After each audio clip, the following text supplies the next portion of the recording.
नमस्कार, सत्यहिंदी.com में आपका स्वागत है। एक नजर अब तक की सुर्खियों पर। बिहार विधानसभा चुनाव में पहले चरण के कुल 71 विधानसभा सीटों पर मतदान हुआ है। कुछ जगह शुरुआत में ईवीएम और वीवीपैट मशीनों में दिक्कत की खबर आई, लेकिन बाद में फिर वोटिंग ने रफ्तार पकड़ी। चुनाव आयोग के अनुसार शाम 6 बजे तक 53.54% मतदान हो चुका है। प्रधानमंत्री मोदी ने बिहार में चुनाव प्रचार के दौरान तेजस्वी यादव पर जमकर प्रहार किया। प्रधानमंत्री मोदी ने मुजफ्फरपुर में एक चुनावी सभा में कहा कि आप कल्पना कर सकते हैं कि एक तरफ महामारी हो और साथ ही जंगल राज वाले राज करने आ जाएं, तो ये बिहार के लोगों पर दोहरी मार की तरह हो जाएगा। जंगल राज के युवराज से बिहार की जनता पुराने ट्रैक रिकॉर्ड के आधार पर और क्या अपेक्षा कर सकती है। बिहार विधानसभा चुनाव में प्रचार करने पहुंचे कांग्रेस पार्टी के नेता राहुल गांधी ने पश्चिमी चंपारण के वाल्मीकिनगर और दरभंगा में पीएम मोदी और नीतीश कुमार पर जमकर हमला बोला। रैली में राहुल ने यूपीए सरकार की मनरेगा और अन्य योजनाओं का जिक्र करते हुए कहा कि हम किसानों के साथ खड़ा होना जानते हैं, युवाओं को रोजगार देना जानते हैं, लेकिन एक कमी जरूर है कि हम झूठ बोलने में उनका मुकाबला नहीं कर सकते हैं। राहुल ने पीएम मोदी को निशाने पर लेते हुए कहा कि दशहरे पर रावण का नहीं बल्कि पीएम मोदी का पुतला जलाया गया। मुझे दुख हुआ।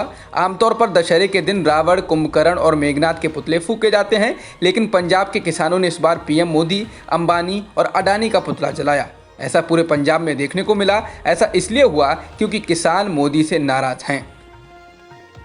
बिहार बीजेपी ने कांग्रेस नेता राहुल गांधी के खिलाफ चुनाव आयोग को शिकायत करते हुए आदर्श आचार संहिता के उल्लंघन का आरोप लगाया है। राहुल ने आज ट्वीट कर बिहार के लोगों से महागठबंधन को वोट देने की अपील की थी। सुशांत सिंह राजपूत की मौत के मामले में रिया चक्रवर्ती ने पलटवार किया है। रिया ने बॉम्बे हाईकोर्ट से कहा है कि सुशांत की मौत उनकी बहन प्रियंका सिंह के द्वारा दी गई दवाओं के 5 दिन बाद हुई थी। ये दवाएं डॉक्टर तरुण कुमार की सलाह पर दी गई थी। रिया ने सुशांत की बहनों प्रियंका व मीतू सिंह और डॉक्टर तरुण कुमार पर आरोप लगाया है। इनमें से वे दवाएं भी शामिल थीं जिनका जिक्र एनडीपीएस एक्ट में है। फिल्म अभिनेता सुशांत सिंह राजपूत की मौत के मामले में रिया चक्रवर्ती की ओर से सुशांत की दोनों बहनों के खिलाफ दर्ज कराई गई एफआईआर को लेकर सीबीआई ने बड़ा बयान दिया है।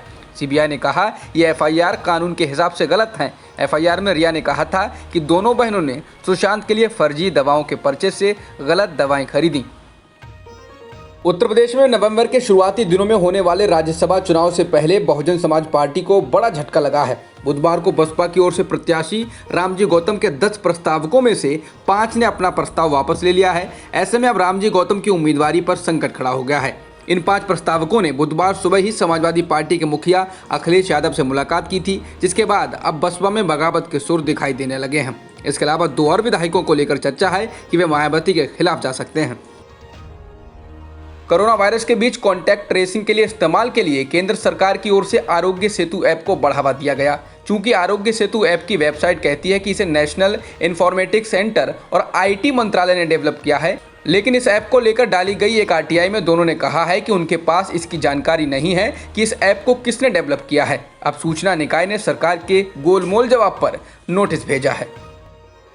केंद्रीय मंत्री स्मृति ईरानी कोरोना संक्रमित हो गई हैं। उन्होंने खुद ट्वीट कर इसकी जानकारी दी। उन्होंने कहा कि जो लोग भी उनके संपर्क में हाल ही में आए हैं उनसे अनुरोध है कि वे जल्द से जल्द अपना कोरोना टेस्ट करवा लें। दिल्ली विश्वविद्यालय के कुलपति योगेश त्यागी को उनके पद से हटा दिया गया है। केंद्रीय शिक्षा मंत्रालय ने राष्ट्रपति रामनाथ कोविंद से अनुमति मिलने के बाद योगेश त्यागी को उनके पद से हटाने का निर्णय लिया है। समाचार एजेंसी पीटीआई के अनुसार दिल्ली विश्वविद्यालय में 2 नियुक्तियों से संबंधित विवाद को लेकर योगेश त्यागी के खिलाफ कार्रवाई की गई है।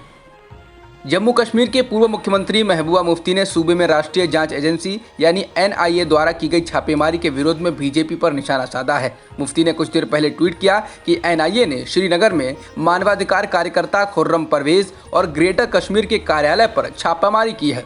यह अभिव्यक्ति की आज़ादी और असंतोष पर भारत सरकार की दोषपूर्ण कार्रवाई का एक और उदाहरण है। अफसोस की बात है कि एनआईए उन लोगों को डराने और धमकाने के लिए बीजेपी की पालतू एजेंसी बन गई है जो लाइन में लगने से इनकार करते हैं। भारत में कोरोना संक्रमितों का आंकड़ा 79,90,000 के पार हो गया है और मृतकों की संख्या 1,20,000 के पार है। फिलहाल एक्टिव मामले 6,10,000 से अधिक हो चुके हैं। हालांकि आजकल रोज आ रहे मामलों में कमी आई है। पिछले एक दिन में भी लगभग 44,000 केस आए हैं। जॉन्स हॉपकिंस यूनिवर्सिटी के अनुसार दुनिया में कोरोना संक्रमितों का आंकड़ा 4,40,00,000 के पार हो गया है और मृतकों की संख्या 11,68,000 के पार हो चुकी है। वहीं वर्ल्डोमीटर्स वेबसाइट के मुताबिक दुनिया में अब तक 3,24,00,000 से अधिक लोग ठीक भी हो चुके हैं। जॉन्स हॉपकिंस यूनिवर्सिटी के अनुसार अमेरिका में संक्रमितों की संख्या 87,79,000 के पार है और मृतकों की संख्या भी 2,26,000 के पार हो चुकी है। इसके अलावा ब्राजील में कुल संक्रमितों का आंकड़ा 54,39,000 के पार हो गया है और मृतकों की संख्या 1,57,000 के पार है। अब तक की खबरों में बस इतना ही। बाकी खबरों के लिए बने रहिए सत्यहिंदी.com के साथ।